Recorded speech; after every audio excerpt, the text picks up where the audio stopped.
So, first of all, a very good evening and a warm welcome to this session, dear educators. And today we are going to explore a very important shift, dear educators, that is happening in our classroom. And this shift is from teacher as the sole provider of knowledge to a teacher as a facilitator of learning, right? So, we all are facilitators and we are learning also. So, now we hear the word facilitators, isn't it? We may wonder, does it mean that the role of teacher is becoming less important? So, dear educators, absolutely not. I believe my voice is clear and my picture is clear for everyone. In fact, the role of teacher is becoming more significant, but in a very different way, dear educators. Earlier, we often ask ourselves, how effectively did I teach the topic? Today, we need to ask another question. How effectively did my students learn, participate, think, and apply what and how they learn and what they learn? And that is the shift we are going to understand and explore today.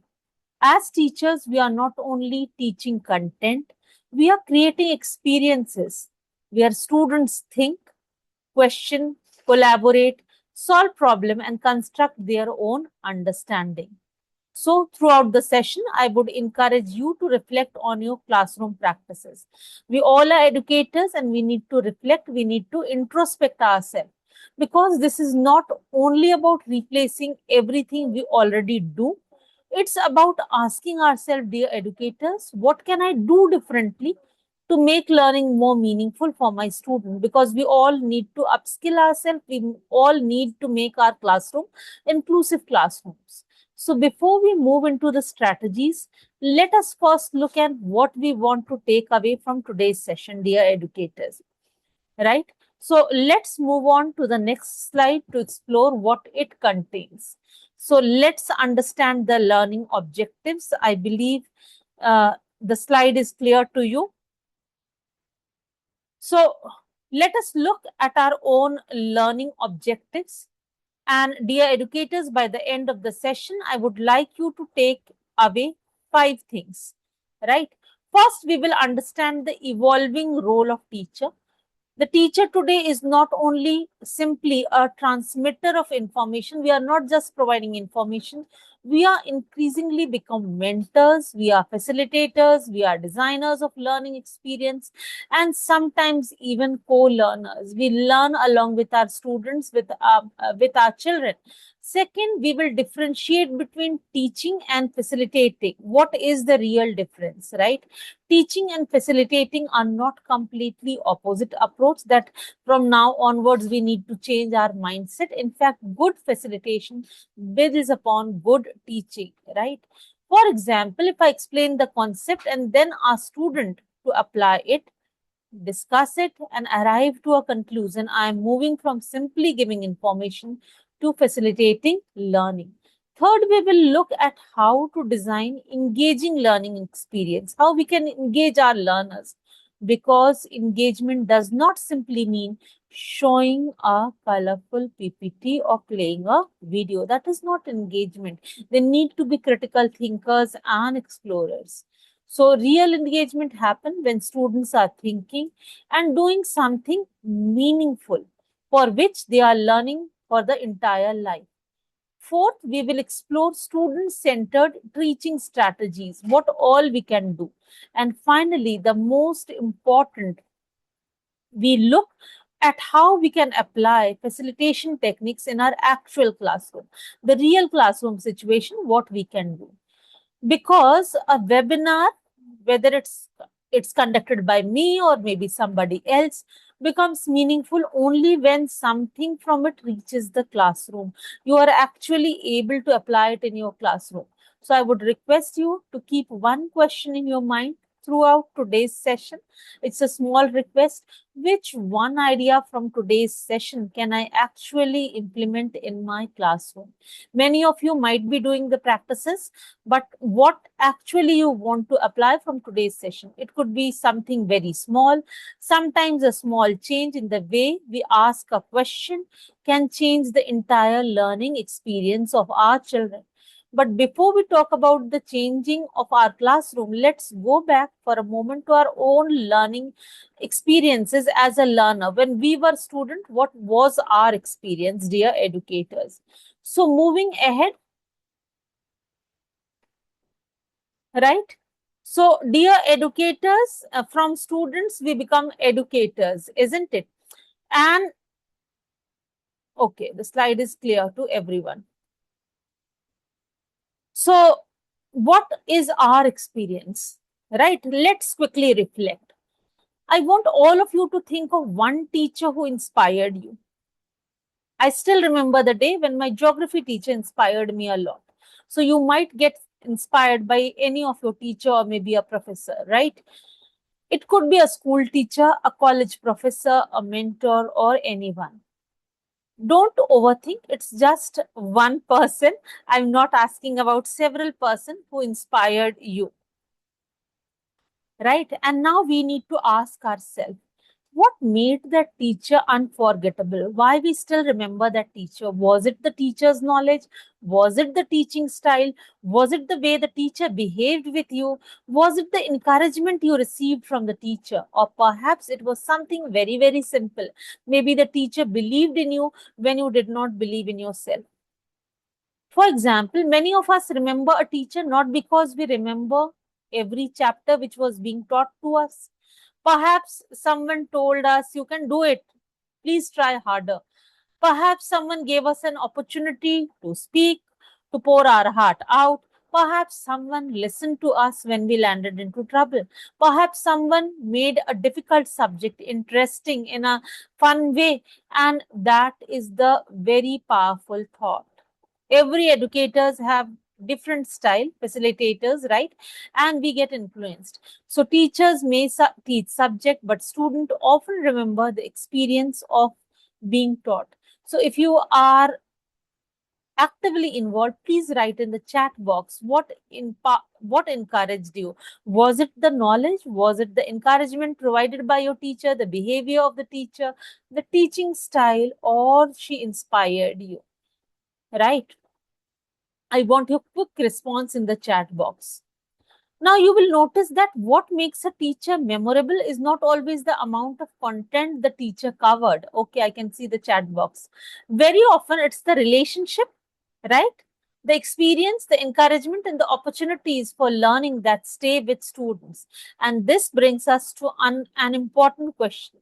If we remember teacher for the way they influenced our learning, should not we also think how our role as teacher needs to evolve when we are still remembering that teacher long time back, right?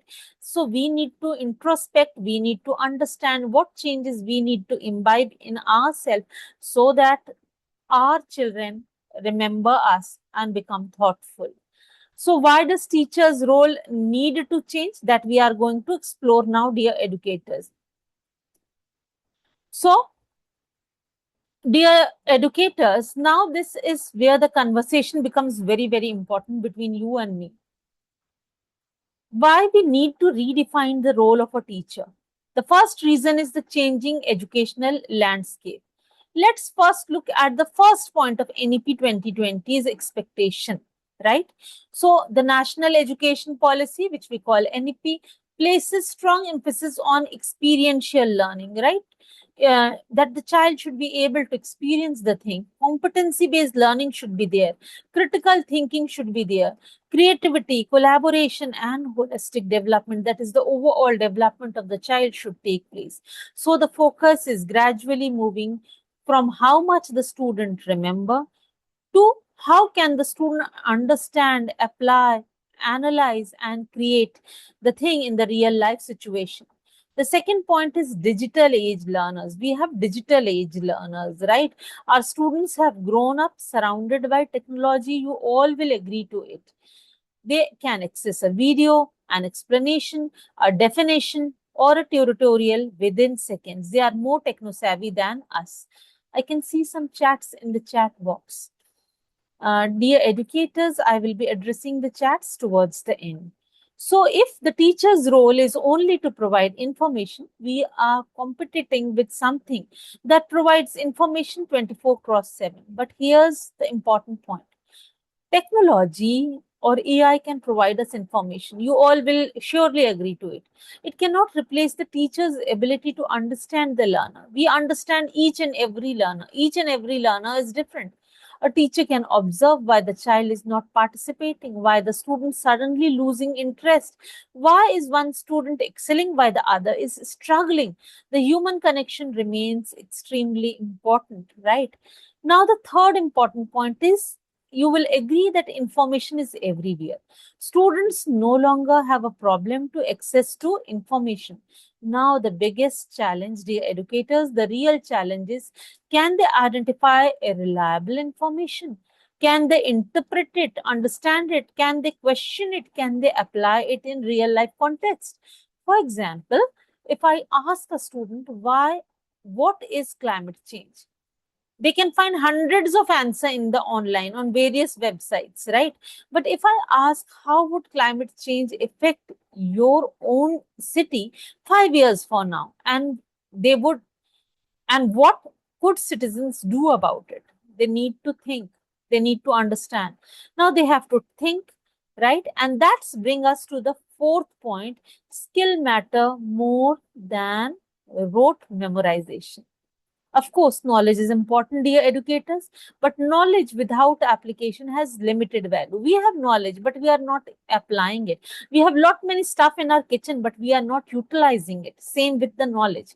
We want students to communicate. We want them to collaborate. We want our students to think critically and solve problem and make decisions, and we want them to be creators. And finally, we want collaborative learning in our classroom, right? Classrooms are not no more required. For example, instead of explaining any aspect of a topic, we can give students a problem, allow them to discuss in groups, ask questions, investigate possible solution, and then facilitate the discussion. The teacher is still in the center of learning, but not necessarily at the center of every conversation. They need to do each and everything by their own, and that is the heart and soul of today's session, right? The teacher's role is not becoming smaller, it's become deeper. We need to think over it. We are moving from being the person who has all the answers as a teacher to being the person who helps the student to ask better questions. We just need to question more and more. And that is what being facilitator is really all about. We often say our students are distracted, sunte nahi hain. But let me ask you something. Are they really unable to concentrate, or are they simply not finding enough opportunities to participate? For example, if I talk about traditional teachers versus facilitators, let's find out what is the actual difference or what is the true difference. Let's explore. I believe everyone is able to see the slide and my voice is not cracking. Everything is clear and everyone is comfortable, right? You can click the slide also to have a deeper understanding. Dear educators, feel free. I will unmute you towards the end. You can ask your queries towards the end of the session. Moreover, the group will be open, right? The upcoming webinars will be informed. If you are unable to get the certificate, I'm always there to help you out. So don't worry at all. Those who are from the previous groups, they know very well. So now that we have understood why the teacher's role need to evolve, let us look at what this change actually look like in practice, right? So if you will see the slide gives us a very simple comparison between traditional teacher and a facilitator. But before we look into the two columns, I want to make one thing very clear. When we say traditional teacher, we are not saying that traditional teaching is wrong, right? There are situations where we need to explain, we need to demonstrate, instruct, and even directly teach. The real question is, are we doing only that and not following the new guidelines? Or are we creating opportunities for students to think and to participate? So let's first look at the first pair. A traditional approach may involve teacher telling students what they need to know, right? A facilitator instead guides students toward discovering or understanding the concept in a clear manner. For example, instead of saying the theme of the poem is courage, how we can ask it in a different manner? What choices does the character make? What do those choices tells us about courage, right? So now students are thinking the teacher is still guiding the learning, but the student is doing some of the intellectual work or the real work. Now earlier it was explains, now it's question. Of course explanation is important, but a facilitator does not stop with explanation. The facilitator asks questions that make students think deeper. For example, instead of simply explaining a character behavior in a story, I could ask, do you agree with the character decision? Why not? Why not? So the own thought is coming. And there may not be one identical answer because that's perfectly fine. The opinions differ from person to person. The objective is to develop reasoning along with justification. Now, earlier it was controls, now it's encourages. A traditional classroom may sometimes depend heavily on teachers' control, but a facilitator creates structure within which students can participate responsibly. For example, instead of deciding who will answer every question, we can give students 30 seconds to think, discuss with a partner, and then respond. So it helps in collaborative learning also. The teacher hasn't lost the control, my dear educator. The teacher has simply shared the responsibility of learning. Now, earlier it was lectures, now it's engages. A lecturer can communicate a lot of information in a short time. But if students are not listening, we don't always know whether meaningful learning is happening or not. So we can introduce a quick poll, think, pair, share, a problem solving approach, a case study, a discussion, a short application type. The students move from listening to learning through application. Now, moving on to the next point, dear educators, evaluates, and nowadays we coach. This is perhaps the most important shift. Assessment should not only tell students what they get wrong, it should also help them to understand how can I improve. That is where the teacher becomes a coach, right? So, for example, instead of writing only wrong answer, we might write your idea is relevant. Now support it with evidence from the text, right? So a positive note also goes. This feedback states the learner what the next step is. And so if I had to summarize the entire slide in one sentence, I would say the facilitator does not step away from teaching. We are teaching. The facilitator changes the way students participate in learning. So we need to change the way, we need to change the approach. So if a facilitator is now simply a lecturer, then who exactly is a facilitator? Let's understand the characteristics of a facilitator. What should be the character traits of a facilitator? We are going to explore now, dear educators. Moving ahead, dear educators. So these are the things which we need to keep into account, which the slide suggests. Now, let's answer the fundamental questions. Who is a facilitator? A facilitator is someone who creates the conditions in which learning can happen effectively. Let us take these six characteristics one by one. Guides learning. A facilitator provides direction without necessarily providing every answer. We need to guide. Imagine a student is struggling with a project. Instead of immediately answering, do this and then do that, we can ask, what have you tried so far? What exactly are you getting stuck? What information you already have? One question helps the student to move forward. Our question helps the student to move forward. We need to encourage curiosity among our learners. Curiosity begins, dear educators, when students feel comfortable asking why, how, what if. right? For example, while teaching a science concept, instead of beginning with definition, we might show students a simple situation, right? Let them introduce with a real life situation. Why do you think it's happening here? The question creates curiosity before we provide the explanation, and the curiosity is a powerful starting point of every learning. Now, we also need to promote collaboration, right? Because these are all the 21st century skill which we need to imbibe among our learners. A facilitator understands the student can learn with and from one another. For example, in an English classroom, one group could analyze a character, another can examine the theme, another could look at the language used by the author. Then the groups share their observation. What was their experience? What was their observation? The teacher facilitates the process. We are not answering, we are just helping them. Students become contributors rather than passive recipients. Right? They are more active now. Support independence. We need to give freedom. This is very important aspect. Our ultimate goal should not be to make students depend on us for every answer.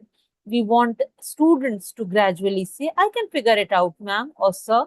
For example, if a student asks for the meaning of a very difficult word, now in such situation, instead of immediately giving the meaning, we can ask, can you understand it from the context? Because many a times when we read it, it becomes very, very clear. Which word around it gives you a clue or a hint? We are developing the habit of independent reading and learning, builds confidence. Students participate. See, we all want confidence and motivation. When we feel that their classroom is a safe place to make mistakes, we all commit mistakes. We are human beings. As facilitators, we need to communicate. It's okay to be wrong. Let's learn from the mistake. Sometimes the student's answer may not be completely correct. You might have faced the same situation in your classroom, but there may be a valuable idea within it. So everyone loves appreciation. We can say that's interesting interpretation. You can tell us what made you think that, how you came to the conclusion. Instead of shutting the student down, we open another door for thinking, and the child is able to answer and is more confident.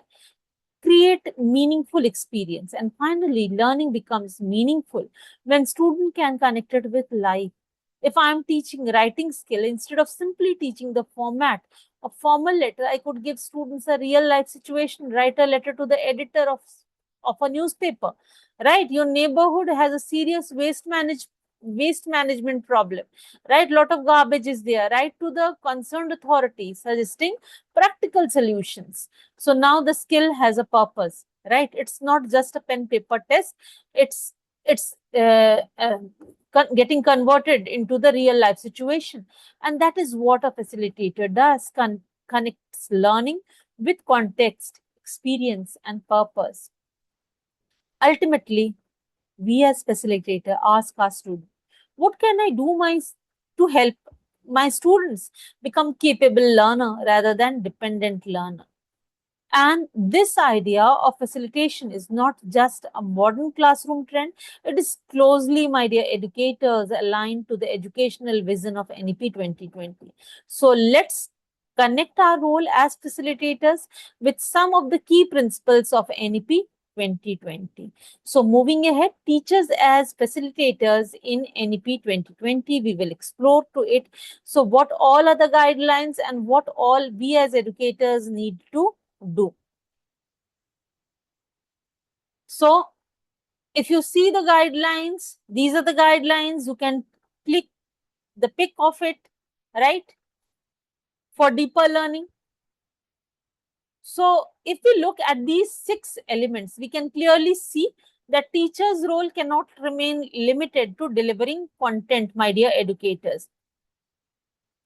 Let us begin with experiential learning, right? Which we call learning by doing, right? For example, instead of only explaining the concept of budgeting, we can give them a hypothetical monthly income and ask them to prepare a practical household budget. They are learning by doing. And this is something we often say, tell me, I forgot. Show me, I remember, involve me, I learn. right? When we go to the kitchen, we do not use a cookery book. We practically perform, right? And we learn, we understand. Competency-based education. The focus is not simply on whether students remember information. We want to know. We can use the knowledge in a new situation.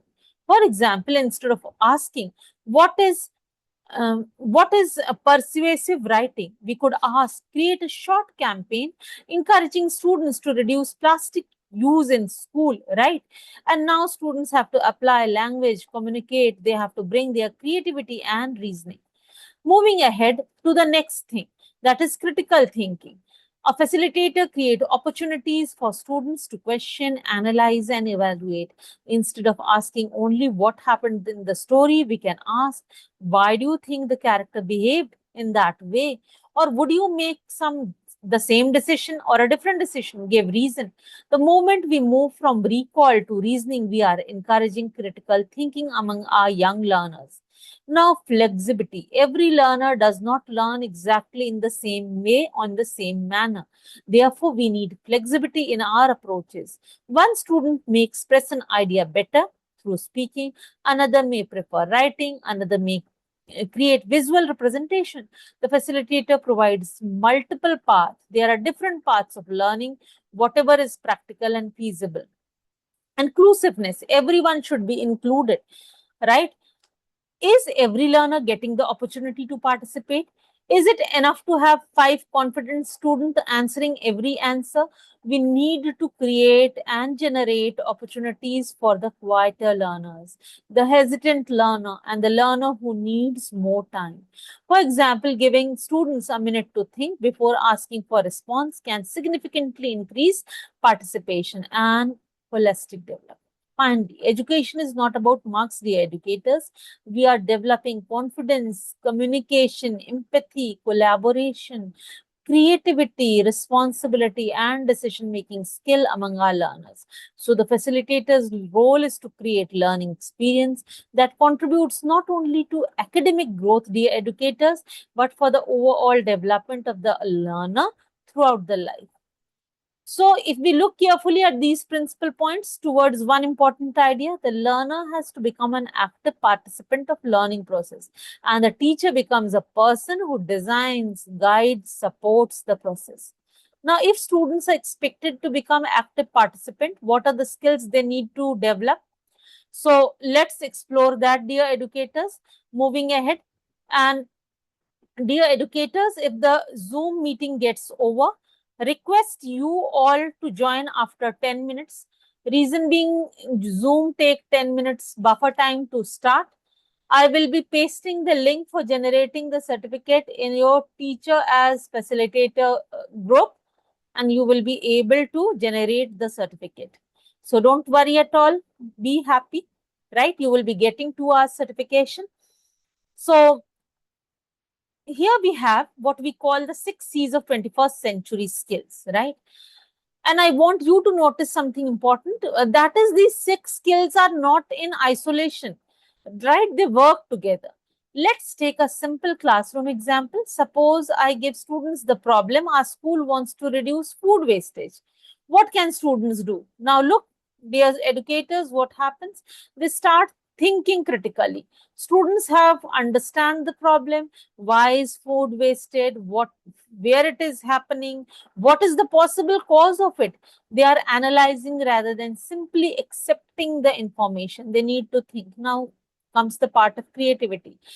Then they need to think of solution.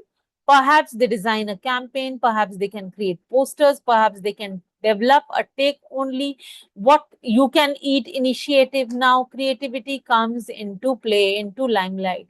Next is communication. Students need to present their ideas clearly, isn't it? So wherever there is a problem, they need to express themselves in a very logical manner. Now, next is collaboration. We cannot work in isolation. If a student is working in group, they need to divide the responsibility. In house also, we do not hold all the responsibility. Work is divided among the family members. So they need to listen to one another and reach the decision together. And this is true collaboration. Now, citizenship. Now we connect the activity with a sense of responsibility towards the community and environment. Students understand my action affect the people and the world around me, and that is citizenship. And last but not the least is character. And finally, we develop the qualities such as responsibility, empathy, integrity, and perseverance. So, one well designed classroom activity can actually develop several skills, and this is where the facilitator becomes extremely important, because if I simply give student the answer, I may complete the lesson quickly and on time, but if I give them a meaningful problem and facilitate the process, I will surely create opportunities for multiple kinds of learning, right? So at this point, I would like to reflect you for a moment. Just think what actually we do in our classroom, right? Look at your last three, or just introspect into your last three lessons. How many of these C's were actually visible in your classroom? Not necessary all. Even in my classroom, all six were not there. Maybe two, maybe three, or maybe four. And that's perfectly fine. The objective is not to suddenly redesign our lesson, right? Whatever we have taught earlier, the objective is to become more intentional. Can I add one opportunity of critical thinking in my teaching approach in the next lesson plan?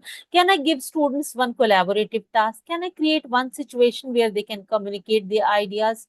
Right? That is how transformation begins, my dear educators. One classroom practice at a time. So we have now understood why teachers' role is changing, and what a facilitator does, how this connects with NEP 2020, and what skill we want our learners to develop. The next question naturally is, how do we actually facilitate learning inside a real classroom situation? Because knowing the theory, all will agree to it, is one thing. Putting it into practice is where the real transformation happens. And these six C's, my dear educators, are not isolated, they are interconnected. Now, creating an inclusive classroom where everyone is appreciated, noticed, and everyone is able to participate. So, moving on to the next slide, dear educators, let's explore, right? So, an effective facilitator, dear educators, understand that every learner is different. We all are different, right? Students come to our class with different abilities, experiences, and background. Learning preferences, confidence level is different. Therefore, inclusiveness begins with respecting diversity. We need to respect. A quiet student should not automatically be considered less capable than a student who speaks frequently. Similarly, a student who takes more time to respond may simply need a different opportunity or a pathway to express the understanding.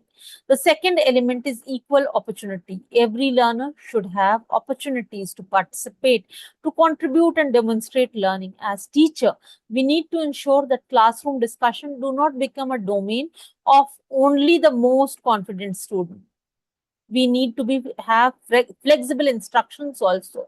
We can provide different ways of engaging with the same learning objective. For example, while teaching a literary text, one group can analyze a character, another can create a visual representation, while another could present a character in a very clear manner. And the fourth element is, dear educators, students should feel comfortable asking questions, making mistakes. We need to communicate that mistakes is not a failure, it's a part of learning, it's a part of growth, and that leads to emotional safety. A learner should feel safe enough to say, I do not understand, I have a different opinion, I made a mistake, teacher, this time. Even our language can make a difference. Instead of saying this is wrong, we can say, let's look at the reasoning once again. And this small shift can protect learners' confidence while still encouraging improvement. Therefore, my dear educators, inclusive classroom is not simply about accommodating difference. It's about creating a meaningful environment where every learner feels seen, heard, respected, and capable, right? Active learning strategies that we will discuss when we will rejoin, because it's showing that only 1 minute is left. So moving to active learning strategies, my dear educators, that is the next slide, right? So what all we can do, let's see. Active learning means students moving from passive recipients of information to active participation. In a conventional classroom, if I talk about, teacher may explain students to listen, take notes, and later reproduce the information. Whereas in an active learning classroom, students think, discuss, question, create, and perform. Right? So, think, pair, and share is a very powerful strategy. Right? This is specifically useful for students who may not feel confident speaking immediately. Brainstorming encourages students to generate multiple ideas before deciding which one is appropriate. Dear educators, we were discussing about the various strategies which we can use to make our classroom more engaging. So, role plays allow students to experience a situation, dear educators, rather than simply read about it. For example, in an English classroom, student can enact a conversation between two characters from a story. A gallery walk is also a good approach, which allows students to move around, observe the work of their peer, and provide constructive feedback. And an exit ticket provides a quick opportunity for reflection. We can say, what is one thing you learned today? What is the question you still have in your mind? Right? And this gives teachers immediate feedback about students' learning. Now, dear educators, the important point is that active learning does not necessarily require sophisticated technology or expensive resources or tools. Even a simple peer discussion, a thoughtful question, or a 1 minute reflection can make students active participants, right? And the teacher continues to play an important role, that is the role of a facilitator, and how we can deliver or make our classroom more engaging. And one of the most important powerful tools that enables this shift is from passive learning to active learning is something every teacher already possesses, the power of questioning. We need to question. Now we will discuss the power of questioning, and questioning lies in the heart of effective teaching. We need to ask more and more questions, right, to make our students explorers and develop the habit of curiosity. So let's explore. We need to distinguish between question that merely checks recall, right, the knowledge part, and the question that stimulate thinking, right? For example, if I ask who was the main character, I am primarily checking the memory of my child. But if I ask, why do you think the character make this decision, would you have made the same decision? I am encouraging my child to analyze, to evaluate, and to justify. And that is the power of questioning. Effective questions can promote analysis. Students examine information carefully, and when they encourage evaluation, students make judgment and support their opinions with evidence. They come with logical answer, right? Promotes reflection. Students think about what they have learned and how their thinking has changed. Now, again, the right question stimulates creativity. Students explore possibilities beyond which are obvious, and they develop problem solving because students are encouraged to apply the understanding to unfamiliar situation. So instead of saying only what is the answer, we can ask, how did you arrive at that answer? What evidence support your answer? And can you think of another possibility? What would happen if the situation changed? Now, these questions shift the classroom from answer giving to thinking. For example, while teaching a poem, instead of simply asking students to identify a poetic device, we can ask, why do you think the poet has used this particular image? What effect does it create on you and on the readers? Now, students are interpreting, they are reasoning, they are justifying, not simply they are recalling. As facilitator, we also need to give students wait time, right? So that they can think. We should not feel uncomfortable when there is silence after a challenging question. The silence may actually indicate the meaningful thinking is taking place, right? Sometimes happens now, our principal asks something and we need time to think, to analyze, and then to answer. So same with the child also. So our goal should not necessarily be to ask more questions, but to ask better, more meaningful and purposeful questions with our learners. Right, dear educators, and the most important part is collaborative learning. Now, what is collaborative learning? We will explore it, right? So, let's find out. Collaborative learning. We all want to work in groups, right? Collaborative learning, the educator, means creating opportunities where students learn with and from one another rather than depending entirely on teacher. Now, dear educators, it is important to understand that collaborative learning is not simply about putting students in group. If I divide students into 5 groups and give every group a same worksheet, that does not automatically make the activity collaborative. True collaboration requires interaction, shared responsibility, communication, and common learning goal. The learning goal should be common. For example, group discussions allow students to exchange ideas and listen to different views and opinions. Peer teaching is a very powerful tool where students explain a concept to another learner and they often develop a deeper understanding of that concept themselves. Now, if I talk about team projects, they can connect classroom learning with real world situation.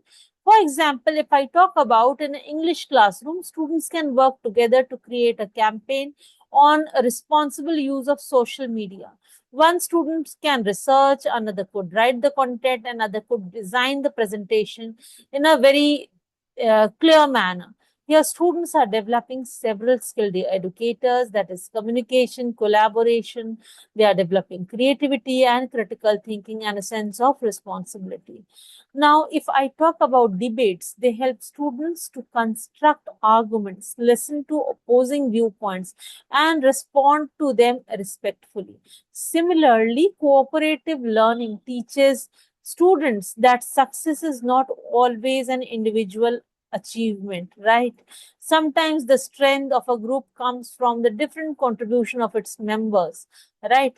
As teachers, we can make collaboration more meaningful by assigning specific roles such as facilitator, researchers, recorders, presenters, and timekeeper. And this ensures that every learner has a role and participation does not remain limited to one or two students. Everyone is actively involved.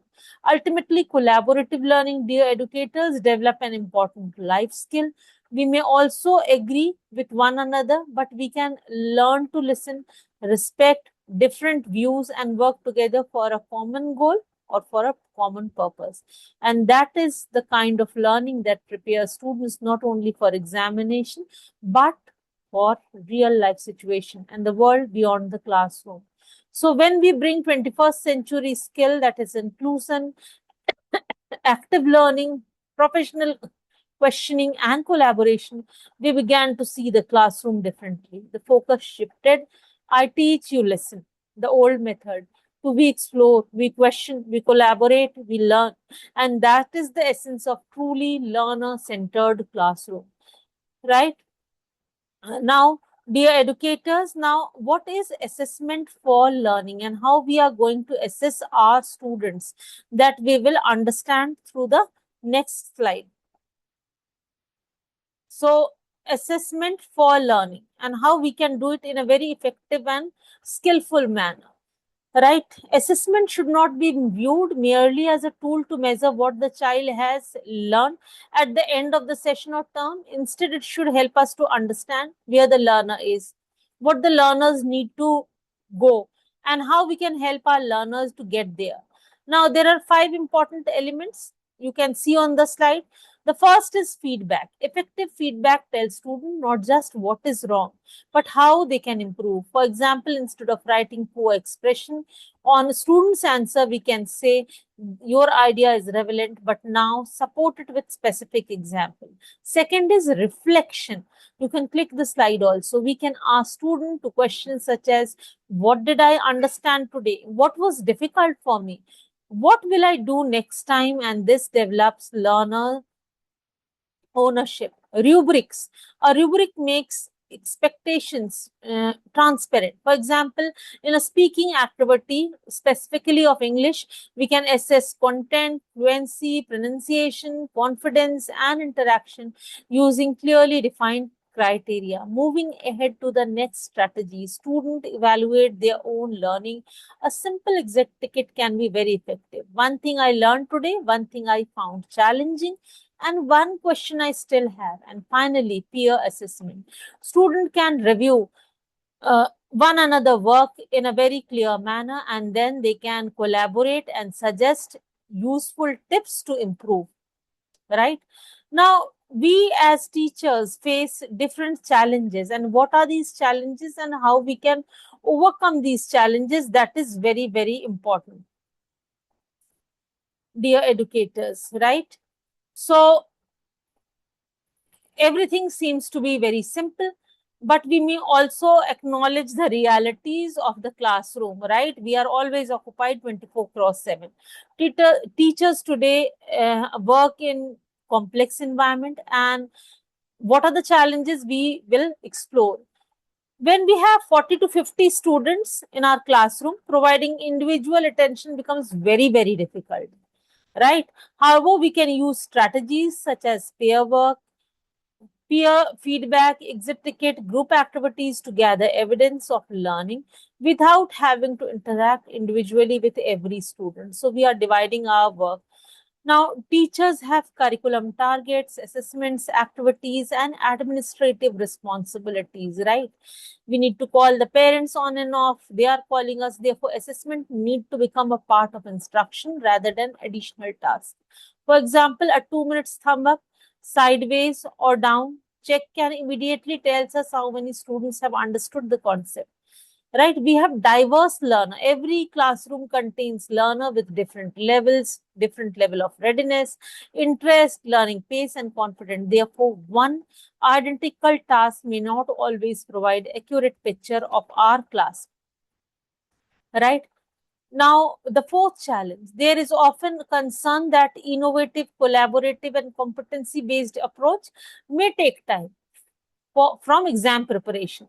But the two are not opposite. In fact, CBSE's competency-based approach emphasizes that the application of knowledge, higher order thinking, and real-world context. So, rather than teaching students only what to remember, we should also teach them how to think, how to apply, how to analyze and respond.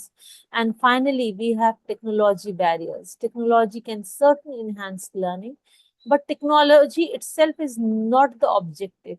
If technology is unable in schools, a teacher can still use questioning, discussion, peer learning, reflection on low-tech formative assessment, right? Pedagogy comes first, technology later on for facilitators, right? And now, what are the practical classroom strategies we can follow in our classroom to make our classroom more interactive, dear educators? So, moving ahead, dear educators, the practical strategies.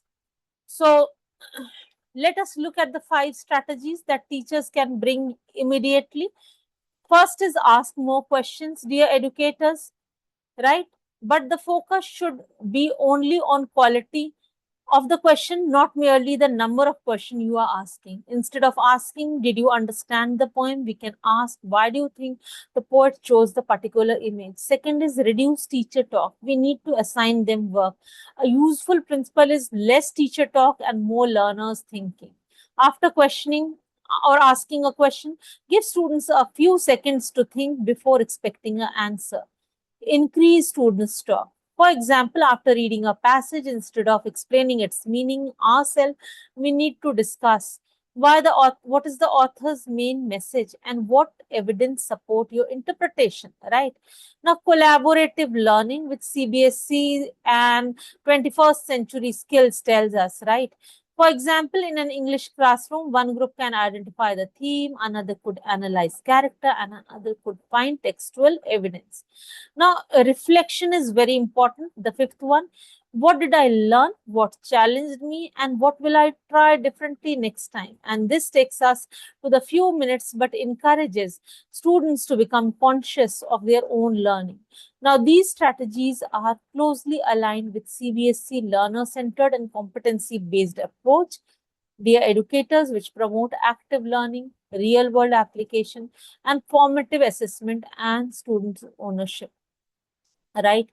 And when these small changes become a classroom practice, they lead to a larger transformation for our learner. So, dear educators, uh, I will unmute you so that you may ask your questions if you have any doubt or any query, right? So, we need to pause and reflect on the five key messages. We are teachers are as guide. Learning should be student centered. Every child can succeed.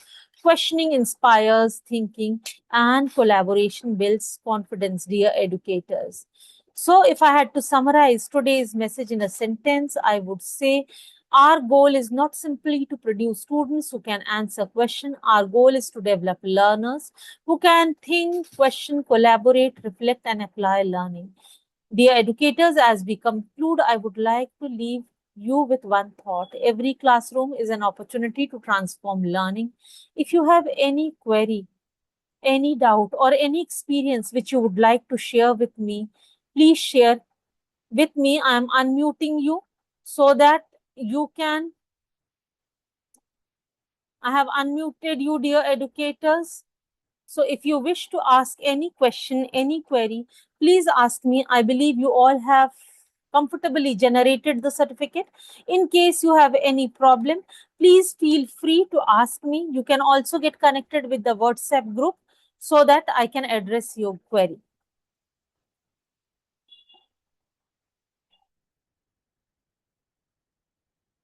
I think two chats are there. Let me check. Okay, thank you, Jyoti ma'am, for your constructive and motivative feedback. Thank you, everyone, and have a nice day ahead. God bless everyone and stay connected. I'm ending the session.